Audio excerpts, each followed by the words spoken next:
देखेंगे page number 31 start करेंगे। Poverty as seen by social scientist. तो इन द प्रीवियस लेक्चर अपन human suffering तक पढ़ चुके थे, तो आज अपन poverty as seen by social scientist से स्टार्ट करेंगे। तो देखते हैं, पढ़ते हैं। Since poverty has many facets, social scientist look at it through a variety of indicators. तो इसका मतलब ये है कि पोवर्टी है जो अपन देखते आए हैं अभी तक, कई सारे उसके जो हैं पहलू हैं। तो सोशल साइंटिस्ट भी जो है इसको देखते हैं कि वैरायटी ऑफ इंडिकेटर्स हैं इसके, काफ़ी ज़्यादा इसको दर्शाने वाली चीज़ें हैं कि कैसे जो है पोवर्टी आप कैसे कह सकते हैं। तो usually the indicators used relate to the levels of income and consumption.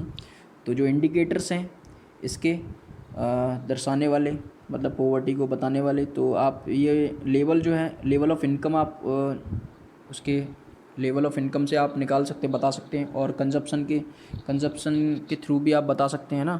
तो but now poverty is looked through other social indicators like. तो लेकिन अभी जो पोवर्टी है अपन देखते हैं तो कुछ और सोशल इंडिकेटर्स हैं, like literacy level, lack of general resistance due to malnutrition, lack of access to health care, lack of job opportunities, lack of access to safe drinking water, sanitation etcetera. तो अभी तक अपन ने ये पढ़ा था कि poverty जो है उसके इंडिकेटर्स थे, तो levels of income and consumption, income का लेवल क्या है और कंजप्शन कितना है, ठीक है। तो उसके बेसिस पर पोवर्टी बताई गई थी।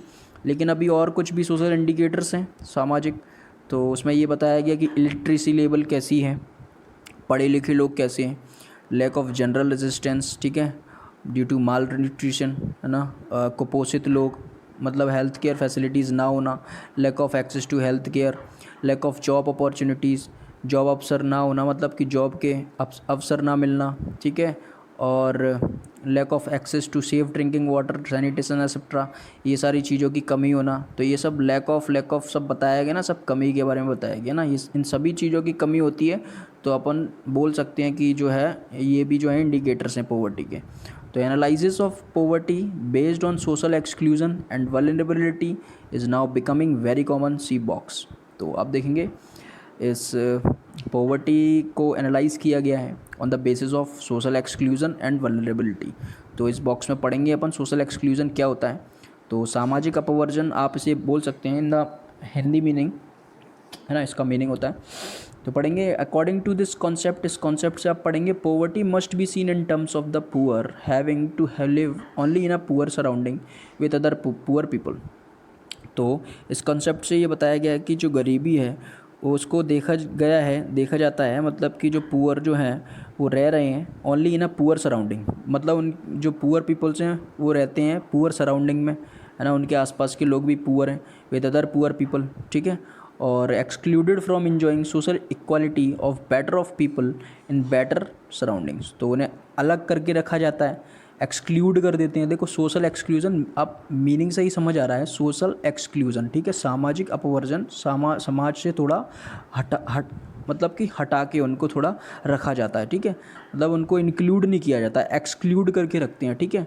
तो excluded from enjoying social equality of better of people in better surroundings, ठीक है। तो आप समझ गए होंगे मेरा कहने का मतलब, social exclusion can be both a cause as well as consequence of poverty in the usual sense. तो ये जो सोशल एक्सक्लूजन है ये कारण भी है पोवर्टी का, इससे पोवर्टी भी होती है, और ये कंसिक्वेंसेस भी हैं, ये परिणाम भी है पोवर्टी के। इससे ये तो पोवर्टी तो ये करती ही है, और इसके साथ साथ इसका रिजल्ट भी पोवर्टी ही आता है, ठीक है। तो ब्रॉडली देखेंगे, broadly it is process through which individuals और groups are excluded from facilities, benefits and opportunities that others their betters enjoy. तो ये एक ऐसी प्रोसेस है जिसमें एक इंडिविजुअल, कोई एक व्यक्ति या ग्रुप ऑफ पीपल, है ना, लोगों का समूह, है ना, कोई ग्रुप एक्सक्लूड कर देते हैं, उसको हटा देते हैं, किससे, फैसिलिटीज़ से, उसको बेनिफिट्स नहीं मिलते, अपॉर्चुनिटीज़, अवसर नहीं मिलते। जैसे अवसर, अपॉर्चुनिटीज़, बेनिफिट्स, फैसिलिटीज़ लोगों को मिलती हैं वैसे उनको नहीं दी जाती हैं। A typical example is the working of the caste system in India, in which people belonging to certain caste are excluded from equal opportunities. तो ये एक एग्जाम्पल है कि इंडिया में आपका कास्ट सिस्टम है, तो कुछ सर्टेन कास्ट के जो लोग हैं, बिलोंग करते हैं जिस कास्ट से, उनको एक्सक्लूड करके रखा जाता है, अलग करके रखा जाता है ना, समाज से। तो उन्हें ये सारी फैसिलिटीज़, बेनिफिट्स और अपॉर्चुनिटीज़ नहीं दी जाती। Social exclusion thus may lead to but can cause more damage than having a very low income. इसका मतलब यही है कि सोशल एक्सक्लूजन बहुत ख़तरनाक है, ठीक है। आपके पास वेरी लो इनकम है चलेगा, लेकिन सोशल एक्सक्लूजन से काफ़ी कुछ ज़्यादा नुकसान हो सकता है, ठीक है ना। कोई व्यक्ति कम कमा रहा है वो काम कर सकता है, लेकिन अगर सोशल एक्सक्लूजन है आपका, मतलब आपके समाज में, तो ये काफ़ी कुछ हानि कर सकता है ना, कैन कॉज मोर डैमेज, है ना, काफ़ी ज़्यादा डैमेज कर सकता है ये। अब आप देखेंगे नेक्स्ट टॉपिक वल्नरेबिलिटी है। तो सोशल एक्सक्लूजन आप समझ गए होंगे, ठीक है। तो वल्नरेबिलिटी पढ़ेंगे, असुरक्षित लोग, असुरक्षा इसे बोलते हैं इन द हिंदी मीनिंग। तो vulnerability to poverty is a major which describe the greater probability of certain communities, say members of a backward caste or individuals such as widow or a physically handicapped person or becoming or remaining poor in the coming years। तो इसका मतलब ये था कि असुरक्षित लोग जो होते हैं, असुरक्षा जो है वो भी पॉवर्टी का एक जो मेजर अपन इससे कर सकते हैं, मतलब है ना, पॉवर्टी का ये भी एक कारण ही बोल सकते हैं अपन इसे। तो इससे क्या होता है कि ये डिस्क्राइब करता है कि कुछ कम्युनिटीज़ आप ले लें, कुछ बैकवर्ड कास्ट के मेंबर्स ले लें या इंडिविजुअल्स ले लें ऐसे जो कि विधवा हैं, विधवा महिलाएं हैं, फिज़िकल हैंडीकैप्ड लोग हैं, है ना। तो वो हैं, वो जो पॉवर्टी के ओर ढकेल दिए जाते हैं, वो पुअर हो जाते हैं, poor in the coming years, आने वाले सालों में, है ना। उनके साथ असुरक्षा होती है ना, उन्हें असुरक्षा फील होता है, जब वल्नरेबिलिटी जो है फील होती है ना, ठीक है, वो लोग असुरक्षित लोग हैं। Vulnerability is determined by the options available to different communities for finding an alternative livings in terms of assets, education, health and job opportunities. तो इसका मतलब यही था जो मैंने अभी बताया कि वल्नरेबिलिटी जो है इसको अपन ऐसे डिटरमाइन करेंगे कि जो ऑप्शंस अवेलेबल होते हैं अलग अलग कम्युनिटीज़ को, जैसे लोगों को अवसर मिल रहे हैं, सारी चीज़ें मिल रही हैं, है ना, वो लोग सुरक्षित हैं ना। तो जैसे for finding an alternative livings, तो किस टर्म्स में इनको देखते हैं, assets, education, health and job opportunities. तो इनको इन सारी फील्ड्स में, इन सारी चीज़ों में जो है असुरक्षा महसूस होती है, इनको ऐसा फील होता है, ठीक है। और further it is analysed on the basis of the greater risk these groups face at the time of natural disasters. और इसके साथ साथ आप देखेंगे ये जो है एनालाइज किया गया है कि इनको ज़्यादा रिस्क रहती है ना, in comparatively to the normal persons और पीपल। तो ये जो ग्रुप है वो फेस करता है at the time of natural disaster, जब प्राकृतिक आपदाएं आती हैं, जैसे अर्थक्वेक्स हैं, सुनामीज़ हैं, टेररिज्म एक्सेट्रा, ये सारी चीज़ें जब होता है तो इन लोगों को ज़्यादा इफेक्ट पड़ता है ना। Additional analysis is made of their social and economic ability to handle this risk, ठीक है। तो इसके साथ एनालाइज ये भी है कि सोशल एंड इकोनॉमिक एबिलिटी जो है इनकी टू हैंडल दिस रिस्क वो भी कम होती है। In fact vulnerability describes the greater probability of being more adversely affected than other people when bad time comes for everybody। तो इसका मतलब vulnerability ये बताती है कि सुरक्षा ये डिस्क्राइब करती है, vulnerability ये बताती है कि probability बढ़ जाती है इन लोगों की, है ना, इन लोगों की probability बढ़ जाती है कब, ये लोग ज़्यादा एडवर्सली अफेक्टेड हैं, ये लोग ज़्यादा अफेक्टेड हैं देन अदर पीपल, लोगों से, जब bad times come for everybody, जब बुरा वक्त आता है सभी के लिए, वेदर अ फ्लड और एन अर्थक्वेक और simply a fall in the availability of jobs.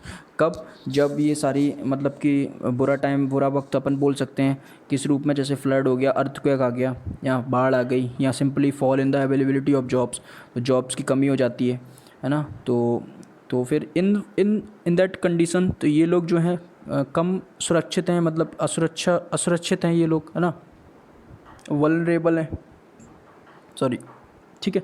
तो आप समझ गए होंगे कुछ ऐसे ग्रुप्स को, वल्नरेबल ग्रुप्स को जो है काफ़ी ज़्यादा फेस करने को मिलता है, ये लोग ज़्यादा अफेक्टेड हैं देन अदर पीपल। तो आप समझ गए होंगे सोशल एक्सक्लूजन एंड वल्नरेबिलिटी कुछ समान ही थे, सेम ही थे, एक जैसे थे, ठीक है। तो देखेंगे पॉवर्टी लाइन, आपका जो नेक्स्ट टॉपिक है, देखेंगे at the centre of the discussion on poverty is usually the concept of the poverty line. तो केंद्र में अगर अपन डिस्कशन करें, इसका ठीक सेंटर में डिस्कशन करें, तो पॉवर्टी जो है उसका कॉन्सेप्ट पॉवर्टी लाइन से कनेक्टेड है। अपन पॉवर्टी लाइन से ही मेज़र करते हैं पॉवर्टी को। A common method use to measure poverty is based on the income और the next page, consumption levels. तो पॉवर्टी को अगर अपन मेज़र करते हैं, उसे मापते हैं, उसका मापन अपन किस बेस्ड पर करते हैं, इनकम और कंजप्शन लेवल्स पर, कि इनकम कितनी है और कंजप्शन कितना है।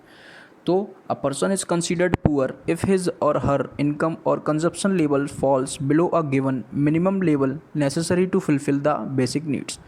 तो आप बोल सकते हैं कोई एक पर्सन, उसको पुअर तभी कंसीडर करते हैं, अपन मानते हैं, जब उसकी इनकम जो है और उसका कंजम्पशन लेवल जो है below a given minimum level, जो भी मिनिमम लेवल आपका दिया है उस लेवल से, जो भी आपका लेवल दिया गया है ना, डिसाइडेड है, तो उस मिनिमम लेवल से उसका लेवल और डाउन है ना, वो उससे भी नीचे कमा रहा है, उसकी इनकम उससे भी कम है ना, और उसका कंजप्शन लेवल उससे भी कम है, तो वो जो है अपन उसको कंसीडर करेंगे इन द पुअर कैटेगरी। ठीक है, तो आप समझ गए होंगे। कहाँ थे अपन? What is necessary to satisfy the basic needs is different at different times and in different countries। तो ये जो बेसिक नीड्स हैं आपकी, तो इनको सेटिस्फाई करना अलग अलग, आप at different times and in different countries अलग अलग हो सकती हैं। ठीक है, तो अगर आप अभी समय जो है, अभी मिनिमम लेवल जो है कुछ है, तो आने वाले इन द अपकमिंग ईयर्स, आने वाली टाइम में वो और थोड़ा बढ़ सकता है, उसमें कुछ चेंजेस कर सकते हैं। ठीक है, और अगर अपन इंडिया की, अगर अपन कंट्रीज़ की बात करें, तो इंडिया का मिनिमम लेवल कुछ अलग है। ठीक है, और यूएसए का कुछ मिनिमम लेवल अलग है। ठीक है, वहाँ की जनसंख्या के वहाँ के गवर्नमेंट के अकॉर्डिंग उन्होंने पॉवर्टी लाइन का जो मिनिमम लेवल है कुछ हाई मतलब कि बता के रखा हुआ है, जैसे अभी अपन इसमें और डिस्कस करेंगे। ठीक है, तो आप और अच्छे से समझ जाएंगे। ठीक है, तो देखेंगे देयरफॉर पॉवर्टी लाइन में वेराई विथ टाइम एंड प्लेस। तो पॉवर्टी लाइन जो है वो टाइम और प्लेस के अकॉर्डिंग अलग अलग होती है। ठीक है, each country uses an imaginary line that is considered appropriate for its existing level of development and its accepted minimum social norms. तो हर कंट्री जो है अपना एक पॉवर्टी लाइन डिसाइड करती है, एक इमेजिनरी लाइन कंसीडर करके चलती है, जिससे कि वो जो है लेवल ऑफ डेवलपमेंट मापती है, मेज़र करती है। ठीक है, तो it's accepted minimum social norms, इससे कि जो है पता लगता है। For example, a person not having a car in the United states may be considered poor. तो एग्जांपल के तौर पे अगर अपन देखें कि एक पर्सन कोई है, उसके पास कार नहीं है यूनाइटेड स्टेट्स में, United states of America USA में, तो वो जो है कंसीडर करेंगे पुअर की कैटेगरी में। But in India owing a car is still consider luxury. लेकिन अगर अपन इंडिया की बात करें, तो जो कार होना या ना होना, अगर ना भी है तो अपन उसको कंसीडर नहीं करेंगे, कि अपन इससे ये नहीं बोलेंगे कि वो पुअर है। ठीक है, तो लेकिन यूएसए में अगर किसी के पास कार नहीं है तो उसे अपन कंसिडर करेंगे पुअर की कैटेगरी में। तो मैंने बताया अभी कि जो पॉवर्टी लाइन है वो प्लेस टू प्लेस और टाइम टू टाइम अलग होती है। ठीक है, तो while determining the poverty line in India, a minimum level of food requirement, clothing, footwear, fuel and light, educational and medical requirement etcetera are determined for subsistence.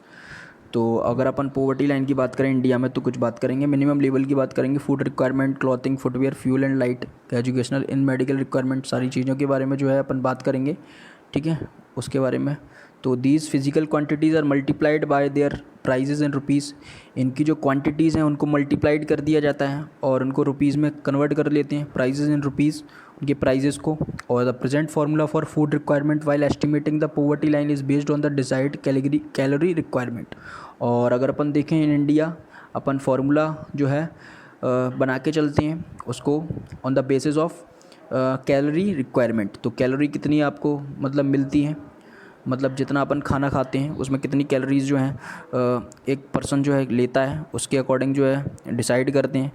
तो food items such as cereals, pulses, vegetable, milk, oil, sugar, etc. Together provide these needed calories. तो ये सारी चीज़ें मिलके आपको calories provide करती हैं। The calorie needs vary depending on age, sex and the type of work that person does. तो जो आपकी कैलोरी की जो ज़रूरत है वो डिपेंड करती है एज पर, एज कितनी है आपकी, सेक्स कौन सा है, मेल और फीमेल, आपका वर्क कैसा है जो है ना, तो इस पर डिपेंड करता है। The accepted average calorie requirement in India is 2400 calories पर person per day in rural areas and 2100 calories पर person per day in urban areas. तो आप देखेंगे ग्रामीण क्षेत्रों में, रूरल एरियाज़ में इस कैलोरीज़ का जो है मेजरमेंट 2400 कैलोरीज पर पर्सन बताया गया है, और वाइल इन अर्बन एरियाज़ ये 2100 बताया गया है पर पर्सन। ठीक है, तो comparatively rural areas urban areas में कम है, क्योंकि वहाँ के लोग जो हैं काम ज़्यादा नहीं करते हैं, फिजिकल वर्क इसीलिए नहीं करते हैं, इसीलिए है, कैलोरीज की रिक्वायरमेंट कम है वहाँ पर, है ना। तो देखेंगे since people living in rural areas engage themselves in more physical work, मैंने अभी बताया calorie requirements in rural areas are considered to be higher than in urban areas, जो मैंने अभी बताया वो यही है ना, लिखा हुआ है। The monetary expenditure per capita needed for buying these calorie requirements in terms of food grains etc is revised periodically taking into consideration the rise in prices। तो ये जो है इसमें बताया गया है कि जो व्यय होता है इन फूड ग्रेन्स को ख़रीदने में, है ना, सारी फूड ग्रेन्स वगैरह खाना पीने का सामान जो भी ख़रीदने में, तो उसकी मौद्रिक व्यय जो होता है, खर्चा जो भी होता है ना, तो उसको जो है लेते हैं taking into consideration the rises and prices. तो इसी के अकॉर्डिंग जो है प्राइजेस बढ़ते हैं, है ना, प्राइजेस जो है राइज करते हैं, बढ़ते हैं, ठीक है। तो on the basis of these calculations for the year 2011-12 the poverty line for a person was fixed at ₹816 per month for rural areas and ₹1000 for urban areas. तो आप देखेंगे इसी बेसिस पर जो है कैलकुलेशन के बेसिस पर 2011-12 में पोवर्टी लाइन जो है poverty line for a person was fixed. तो जो पोवर्टी लाइन के लिए एक अपन ने एक फिक्स्ड किया था अमाउंट ₹816 पर मंथ जो है, एक फॉर रूरल एरियाज़ और 1000 फॉर अर्बन एरियाज़ बताया गया था। ग्रामीण क्षेत्र में रहने वाले लोगों के लिए ₹816 और शहरी क्षेत्र में रहने वाले लोगों के लिए 1000 फॉर अर्बन एरियाज़ ना। तो despite less calorie requirement the higher amount of for urban areas has been fixed because of high prices of many essential products in urban centers। तो मैंने अभी बताया कि ये सारा एक्सपेंडिचर होता है, इसी की बेसिस पर जो है प्राइजेज़ हाई होते हैं, है ना। जैसा जितना डिमांड होगा तो प्राइजेज़ हाई होते हैं। तो डिमांड्स जो होती हैं अर्बन एरियाज़ में काफ़ी ज़्यादा होती हैं, इसीलिए उनके प्राइजेज़ थोड़े ज़्यादा बताए गए हैं कंपेरेटिवली रूरल एरियाज़ के। रूरल में 812 है, 816 है, ठीक है, लेकिन देखो इधर 816 है और अर्बन में 1000 है, क्योंकि अर्बन में जो है शहरी क्षेत्रों में लोग वहाँ एक्सपेंडिचर ज़्यादा करते हैं, इसीलिए वहाँ के हाई प्राइजेस होते हैं, ठीक है, एसेंशियल प्रोडक्ट्स के जो ज़रूरतमंद का सामान है वहाँ के, इसीलिए। In this way in the year 2011-12 a family of 5 members living in rural areas and earning less than about 4080 per month will be below the poverty line. तो इससे ये पता चलता है कि एक फैमिली है, उसके 5 मेंबर्स हैं, अगर वो ग्रामीण क्षेत्र में रह रही है तो अगर वो 4080 रुपीज़ से कम कमाती है तो वो बिलो पॉवर्टी लाइन के अंतर्गत आएगा। A similar family in the urban areas would need a minimum of ₹5000 per month to meet their basic requirements, ठीक है। तो अगर वही फैमिली अगर अर्बन एरियाज़ में शहर में रह रही है तो उसको 5000 पर मंथ मिनिमम चाहिए, अगर इससे कम है तो वो बिलो पॉवर्टी लाइन में उसको अपन कंसीडर करेंगे, ठीक है। The poverty line is estimated periodically normally every 5 years by conducting sample service. तो ये जो है हर 5 years में, 5 साल में जो है इसको थोड़ा बहुत जो है सर्वे किया जाता है इसका, ठीक है।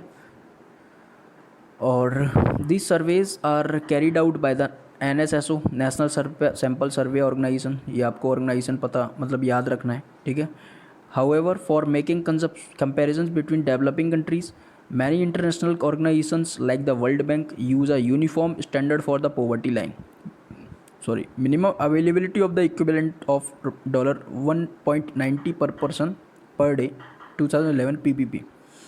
तो ये तो देखो आप कंट्री वाइज आपने पढ़ लिया कि अपनी इंडिया में जो है ये जो है मेजरमेंट अपन लेते हैं, ठीक है। 816 पर मंथ ले लिया अपन ने एक पर्सन का, ठीक है, और 1000 इन अर्बन एरियाज़ और 816 जो है वो इन रूरल एरियाज़। लेकिन अगर अपन इंटरनेशनल ऑर्गेनाइजेशंस की बात करें, ठीक है, अंतर्राष्ट्रीय संगठन की बात करें जैसे वर्ल्ड बैंक है, तो वो जो है डेवलपिंग कंट्रीज़ के लिए उन्होंने कुछ अलग बताया गया है, ठीक है। Making comparison between developing countries में कंपैरिजन करने के लिए उन्होंने पॉवर्टी लाइन का ये बताया गया, पैमाना लिया है, ठीक है। मेजरमेंट वो करते हैं $1.90। तो इतना डॉलर अगर पर पर्सन कोई पर डे कमाता है तो वो जो है पॉवर्टी लाइन से नीचे ऊपर है, और अगर इससे कम कमाता है लेस देन, तो फिर वो पॉवर्टी लाइन के नीचे है, ठीक है, बिलो पॉवर्टी लाइन में कंसीडर करते हैं उसको, ठीक है। तो लेट्स डिस्कस जो है वो आप ही को करना है, you can do it your self. Why do different countries use different poverty line, what do you think would be the minimum necessary level in your locality. तो ये आप ही को करना है, मैंने समझा दिया है, तो ये आप कर सकते हैं। लेक्चर काफ़ी लंबा हो जाएगा अब अभी, तो in the next lecture upon poverty estimates जो है डिस्कस करेंगे। तो छोटे छोटे लेक्चर में ही अपन पढ़ रहे हैं, जिससे कि आपको अच्छे से समझ आए। तो this is the end of this video lecture. Till then, good bye, take care and thank you.